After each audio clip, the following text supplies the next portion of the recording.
Com ele, depois estudiosos pegaram esse código, modificaram, e aí o que acontece? No deepfake ele consegue enxergar, ver, por exemplo, um monte de imagens, você dá 1000 imagens lá do seu rosto, ele vai conseguir entender o que é o seu rosto. Ele vai contar um padrão do seu rosto.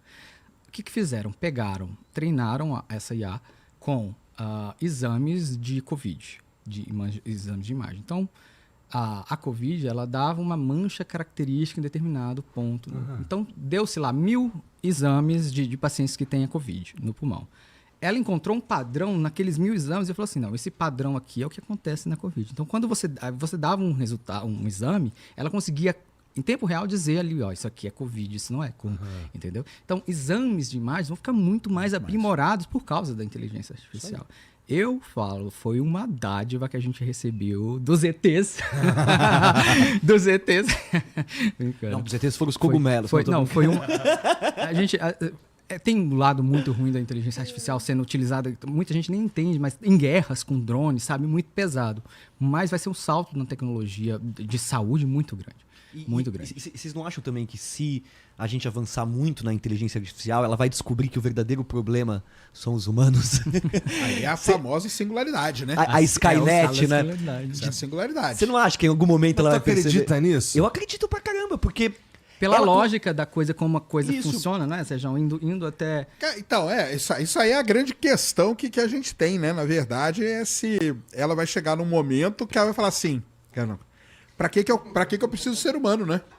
O Q-Star aí, esse algoritmo, ele é bem assim, cara. Pra que eu preciso do ser humano interferindo se eu consigo saber aonde eu errei e eu consigo me melhorar? Mas ele não tá mirado numa parada e ele só vai naquele objetivo? Só naquele. Isso mas aí significa ele pode definir o objetivo depois, ó.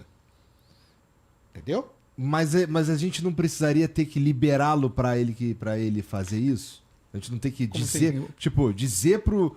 Adicionar essa possibilidade, já é uma possibilidade mesmo, porque assim, ele não pensa, ele não sabe que ele é um robô, ele tá seguindo aquele objetivo ali. É isso. Certo? Então, assim, a menos que a gente adicione as possibilidades que ele tem, a possibilidade de mirar, de avaliar se aquele objetivo não é o que ele quer, e ele quer, na verdade, outro, então ele vai sempre mirar naquele objetivo. Ou eu tô falando merda aqui? Não, ele vai mirar no objetivo que foi programado. Isso aí você tem razão. Então a gente não corre risco deles perderem a linha e ficar maluco, corre? Não, cara, mas o problema é que é o seguinte, ele vai chegar num ponto que ele vai falar, hoje ele precisa do ser humano. Porque foi lá, gerou 6 dedos, aí o Bruno vai entrar ali e ele vai mexer num parâmetro, gera mais 2000 imagens. Aí, agora ele vai entrar, só que isso não vai precisar mais.